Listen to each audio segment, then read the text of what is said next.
जय श्री कृष्ण।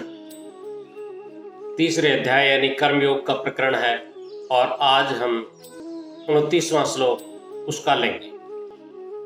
वैसे तो भगवान कहते हैं कि कर्म करने चाहिए आसक्ति के बिना, फल की इच्छा के बिना, लेकिन साथ में ये भी कहते हैं कि अगर कोई आदमी इस बात पर आमादा है कि मैं तो फल की इच्छा से ही काम करूंगा, बिना फल के क्यों कर्म करूं, तो भगवान का आदेश है कि उसको परेशान नहीं करना चाहिए, क्योंकि जितना वो कर रहा है कंफ्यूज होने के बाद उसको भी करना छोड़ देगा। तो श्लोक इस प्रकार है। प्रकृतेर्गुण सम्मूढ़ा सज्जन्ते गुण कर्मसु तान अकृतस्न विदो मंदान कृतस्न वित्न विचालयेत।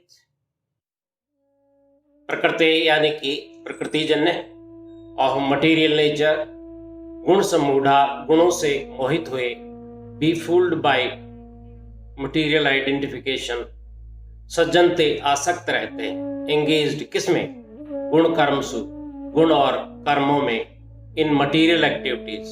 तो क्या करें, तान दोष अकृतस्न विदो पूर्णतया न समझने वाले, with poor fund of knowledge, मंदान मंदबुद्धि लोगों को, लेजी टू अंडरस्टैंड, कृतस्न वित्न विचालयेत सब कुछ जानने वाला ज्ञानी मनुष्य विचलित ना करे। A person of knowledge should not try to agitate.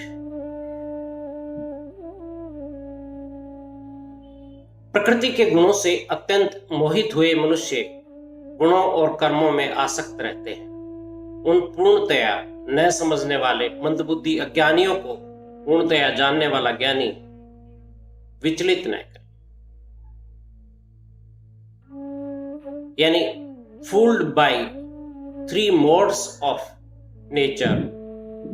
Some attest for their pleasures get, the witless minds of thinking poor should not by the wise be upset. सत्व, रज और तम ये तीनों गुण प्रकृति जन्य गुण मनुष्य को बांधने वाले हैं। कैसे कैसे? सत्व गुण सुख और ज्ञान की आसक्ति से, रजोगुण कर्म की आसक्ति से, और तमोगुण नेगेटिव यानी प्रमाद, आलस्य और निद्रा से मनुष्य को बांधता है।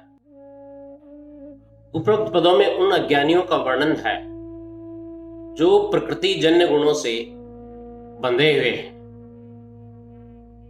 उनका विश्वास तो है शास्त्रों में, शास्त्र विहित शुभ कर्मों में और कर्म के फल में भी विश्वास है, लेकिन सांसारिक और परलौकिक भोगों की कामना के कारण ये पदार्थों और कर्मों में आसक्त रहते हैं। इनकी मजबूरी है, इस कारण से इनसे ऊंचा उठने की बात नहीं कर सकते। तभी तो भगवान ने उन्हें ज्ञानी कहा है।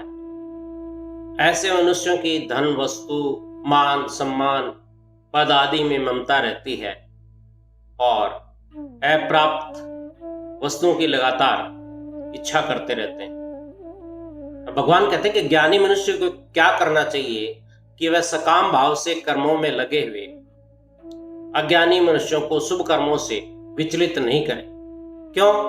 अगर विचलित करेगा तो वे वर्तमान स्थिति से नीचे गिर जाए। इसलिए ज्ञानी मनुष्य को अपने वचन, संकेत और व्यवहार से कोई ऐसी बात नहीं कहनी चाहिए जिससे कर्मों में लगे हुए मनुष्यों में अश्रद्धा, अविश्वास या अरुचि पैदा हो जाए और वे उन कर्मों का भी त्याग कर दें।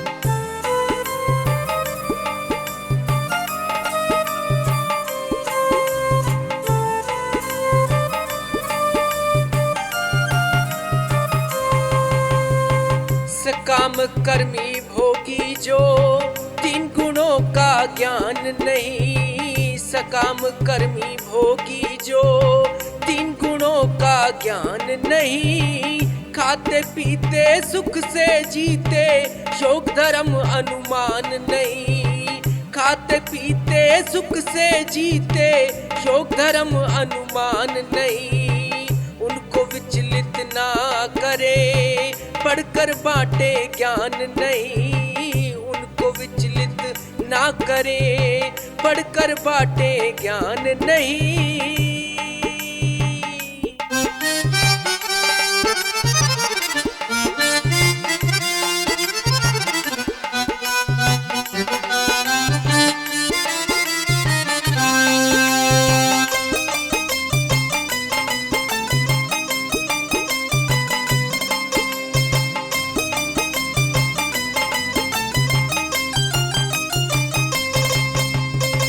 है तत्व का ज्ञान नहीं, भोग सुखों में मस्त मती, है तत्व का ज्ञान नहीं, भोग सुखों में मस्त मती, करते वो भी देंगे छोड़ हुए कर्म से अधोगति, करते वो भी देंगे छोड़ हुए कर्म से अधोगति।